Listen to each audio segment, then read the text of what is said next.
रामचरितमानस में लिखा है, सब कर निंदा जे नर करहीं, ते चमगादड़ होई अवतरहीं। सबकी निंदा करने से चमगादड़ की योनि में जाना पड़ता है, ये बात तुलसीदास जी महाराज कह रहे हैं। और उन्हीं तुलसी जी के नाम पे पीठ बना करके बैठे हुए रामभद्राचार्य जी सबकी निंदा कर रहे हैं, प्रेमानंद जी को गलत कह रहे हैं। और प्रेमानंद जी क्यों गलत हैं? क्योंकि वो संस्कृत नहीं बोलते हैं। तुलसीदास जी जिनकी पीठ पर आप स्वयं बैठे हुए हो, उन्होंने भी तो अवधी भाषा में रामचरितमानस लिख दिया। उनसे पूछा जाना चाहिए कि उनकी टिप्पणी का क्या मतलब है। रामभद्राचार्य जी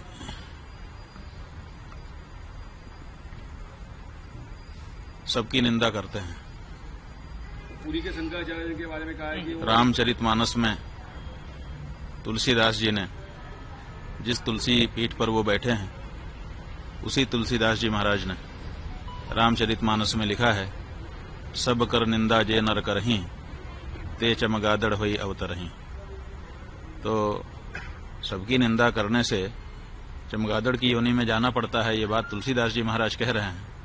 और उन्हीं तुलसी जी के नाम पे पीठ बना करके बैठे हुए रामभद्राचार्य जी सबकी निंदा कर रहे हैं। क्या उन्होंने ये एक चौपाई पढ़ी नहीं है, या फिर उस चौपाई के कुछ और अर्थ उन्होंने समझ लिए हैं? ये तो उनसे चर्चा करने पर ही पता चलेगा। रामभद्र जी ने कहा है कि उन्हें 1 लाख क्या कहते हैं शुभ लोग आते हैं, तो क्या कहेंगे आप? ऐसा है कि दावा किया है उन्होंने कि हमको कभी कहा है कि 1 लाख पन्ने याद हैं पृष्ठ, और कभी कहा है कि 1.5 लाख पन्ने याद हैं पृष्ठ। तो अब 1 लाख पृष्ठ याद हैं कि 1.5 लाख पृष्ठ याद हैं, इसकी कोई परीक्षा तो हुई नहीं है। दावा उन्होंने जरूर किया है।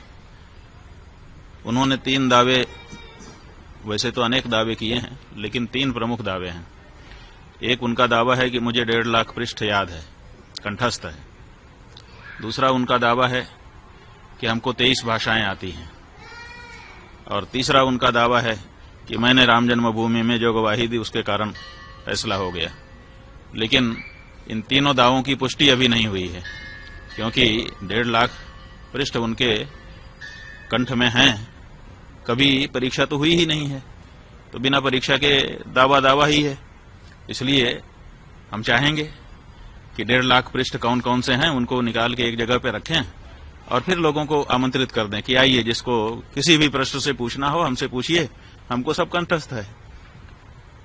150 पृष्ठों से 1.5 लाख पृष्ठ याद हैं, तो कम से कम 150 पृष्ठ एक बार पूछ लिए जाएं, कोई भी पृष्ठ, और उसके बाद अगर वो सब सुना देते हैं तो सब लोग जय जयकार करेंगे, हम लोग भी जय जयकार करेंगे, है ना।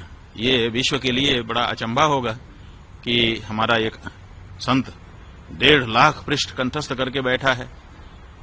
तो हम चाहेंगे कि अब ये मौका आ गया है कि वो 1.5 लाख पृष्ठ कौन कौन से हैं छांट दें, और उनको एक मेज पर सजा दिया जाए, और फिर लोगों को बुला लें। 150 पृष्ठ केवल पूछे जाएंगे। अगर 150 पृष्ठ कंठस्थ उनको हो गए उनमें से, तो हम लोग मान लेंगे कि सब कंठस्थ हैं। वो कहते हैं कि 23 भाषा हमको आती है। अभी तक उनका कोई भी वीडियो YouTube पर खोजने से हिंदी के अलावा दूसरी भाषा में मिलता नहीं है। तो अगर 23 भाषा आती होती तो 23 भाषा में उनका कोई न कोई प्रवचन होता कहीं न कहीं। तो 23 भाषा कौन कौन सी है उसकी सूची वो बता दें। तो 23 उन भाषाओं के जो विद्वान हैं उनको हम लोग भेजेंगे। 40-40 मिनट का एक संवाद उसी भाषा के विद्वान के साथ उनका हो जाए। जय जयकार कौन नहीं करेगा, सब करेंगे। और तीसरी बात यह है कि वो कहते हैं कि राम जन्मभूमि में हमारे कारण फैसला आ गया, हम ही हैं। तो वहां के वकीलों ने तो इसके विरुद्ध बताया है, वहां के जज ने तो इसके विरुद्ध बताया है, इसलिए इसमें भी शंका हो गई है। इसलिए इस बारे में भी प्रमाण उनको सामने रख देना चाहिए, और ये कहना चाहिए कि जो वकील और जो जज कह रहे हैं वो गलत है। लेकिन ये नहीं उन्होंने कहा है। जो उनको गलत बता रहे हैं उनको उन्होंने गलत नहीं कहा है, प्रेमानंद जी को गलत कह रहे हैं। और प्रेमानंद जी क्यों गलत हैं? क्योंकि वो संस्कृत नहीं बोलते हैं। तुलसीदास जी जिनकी पीठ पर आप स्वयं बैठे हुए हो, उन्होंने भी तो अवधी भाषा में रामचरितमानस लिख दिया। संस्कृत में क्यों नहीं लिखा उन्होंने? क्या संस्कृत बोलना ही विद्वत्ता होती है? क्या गोस्वामी तुलसीदास जी विद्वान नहीं थे कि वो अवधी भाषा में महाकाव्य की रचना कर रहे थे, अवधी भाषा में राम जी के गुणगान कर रहे थे?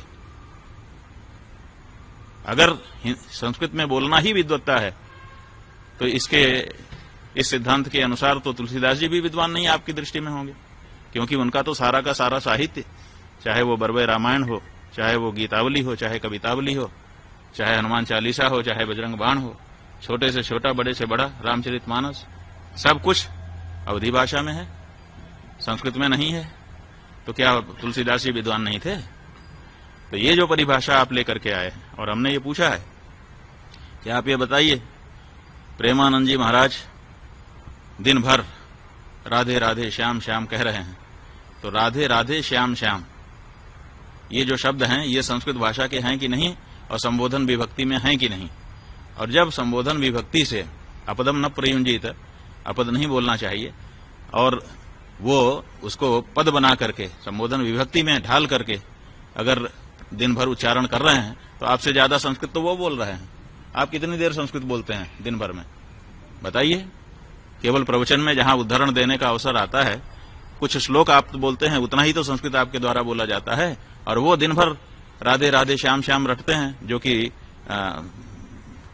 पद है, जो कि संस्कृत व्याकरण की दृष्टि से शुद्ध शब्द है। तो वो तो आपसे ज्यादा संस्कृत रोज बोल रहे हैं, और आप कह रहे हैं कि वो संस्कृत नहीं बोलता है। माने संबोधन विभक्ति में जब भगवान का नाम बोला जाता है तो क्या वो संस्कृत नहीं होता है? और अगर संस्कृत होता है तो वो तो संस्कृत ही बोल रहे हैं, दिन भर संस्कृत बोल रहे हैं।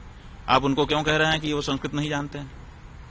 तो ये जो बातें हैं, इन सब से पता चलता है कि या तो उनकी बात को ध्यान ही देना छोड़ दिया जाए, बिल्कुल अप्रमाण मान लिया जाए, और या तो फिर उनको अपनी योग्यता और अपने जो दावे हैं उनको जनता के सामने आकर के प्रमाणित कर देना चाहिए।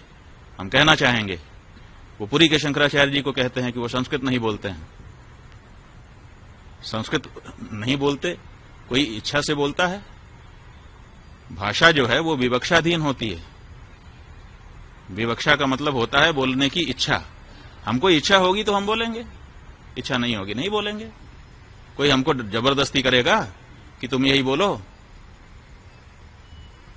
ये तो महाराष्ट्र के ठाकरे बंधु हो गए कि बोलना ही पड़ेगा। अरे भाषा जो है, भाषा का नियम है, वो विवक्षाधीन होती है। जो बोलना चाहता है वो बोलता है, जिसको नहीं इच्छा होती है नहीं बोलता है। कौन सा शब्द मैं बोलूंगा ये कोई हमको बताएगा? हम खुद बोलते हैं। जब हमको जिस शब्द की इच्छा होती है उस शब्द का उच्चारण अपने मुख से हम करते हैं। भाषाएं जो होती हैं वो विवक्षाधीन होती हैं, बोलने की इच्छा के अधीन होती हैं। तो ऐसी परिस्थिति में वो नहीं बोलते हैं उनकी इच्छा, लेकिन वो संस्कृत के विद्वान नहीं है, ऐसा तो नहीं है। हम तो जहां तक हम देखिए, हमने पुरी के शंकराचार्य जी का भी प्रवचन सुना है, गंभीरता से सुना है, और इनका भी प्रवचन सुना है, और हम ये कह रहे हैं कि पुरी के शंकराचार्य जी इनसे बहुत बड़े विद्वान हैं।